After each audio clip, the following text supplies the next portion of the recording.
रात रमेश को नींद नहीं आ रही थी। वो बार बार करवट बदल रहा था। काफी देर हो गई थी और रमेश सो ही नहीं पा रहा था। रमेश उठता है और चप्पल पहनकर बाहर सैर पर निकल जाता है। अक्सर गांव में लोग 5 बजे ही उठ जाते हैं, पर उस दिन 6 बजे भी सब सो रहे होते हैं। रमेश को ये बात अजीब तो बहुत लगती है और वो इधर उधर देख भी रहा होता है कि शायद उसे कोई दिख जाए, पर उसे कोई भी दिखाई नहीं देता। दूर दूर तक कोहरा जमा होता है। रमेश उस कोहरे में चला जाता है और कुछ देर बाद उसे एक घूंघट वाली औरत दिखती है। ये इस वक्त दुल्हन, वो भी अकेली? जरा चल कर पूछता हूँ कि क्या चक्कर है। रमेश उस दुल्हन के पास जाता है। उसने लंबा सा घूंघट किया होता है। रमेश उसके हाथों की तरफ देखता है। उसके हाथ बेहद ही खूबसूरत होते हैं और चूड़ियों में तो वो और भी ज्यादा खूबसूरत लग रहे होते हैं।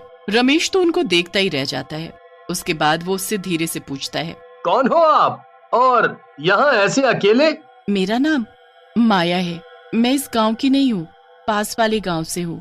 यहाँ मेरी मौसी रहती है, तो बस मैं तो उससे मिलने आई थी। पर इतनी सुबह? सुबह नहीं, अभी तो रात के 2:30 बजे हैं। क्या? पर मैंने तो घड़ी में टाइम देखा था। लगता है घड़ी रुक गई थी, तभी मैं सोचूं कि कोई गांव में अभी तक उठा क्यों नहीं।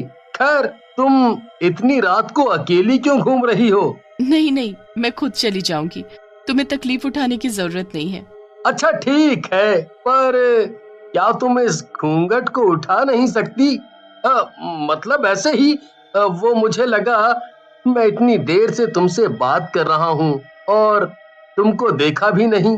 क्या सच में तुम मेरी शक्ल देखना चाहते हो? ठीक है, फिर ये देखो। माया इतना कहते ही अपना घूंघट ऊपर कर देती है और रमेश उसकी शक्ल देखकर दूर पीछे जाकर गिरता है। उसके सामने कोई खूबसूरत औरत नहीं, बल्कि एक भयानक शक्ल वाली चुड़ैल खड़ी होती है। रमेश की तो डर के मारे आवाज ही नहीं निकल रही होती। वो इतना घबरा जाता है कि अपनी जगह से उठ भी नहीं पाता। क्या हुआ? तुम तो मेरी शक्ल देखना चाहते थे ना, तो फिर अब डर क्यों रहे हो? मेरे पास आओ मेरे पास, फिर तुम्हें मुझसे बिल्कुल डर नहीं लगेगा। नहीं, मुझे जाने दो। जो एक बार मेरी शक्ल देख लेता है, फिर हमेशा के लिए मेरा हो जाता है। अब तुम कहीं नहीं जा सकते, अब तुम मेरे हो, सिर्फ मेरे। चुड़ैल अपने हाथों से इशारा करते हुए उसे पास बुलाती रहती है। रमेश चुड़ैल की तरफ देखता ही रहता है और धीरे धीरे उसका दिमाग उस चुड़ैल के वश में हो जाता है। चुड़ैल बड़ी खुश होती है और जोर जोर से हंसने लगती है। अब आएगा मजा। वो चुड़ैल वापस अपना घूंघट करती है और तुरंत वहां से गायब हो जाती है। रमेश को कुछ होश नहीं होता। वो अपने घर जाकर बस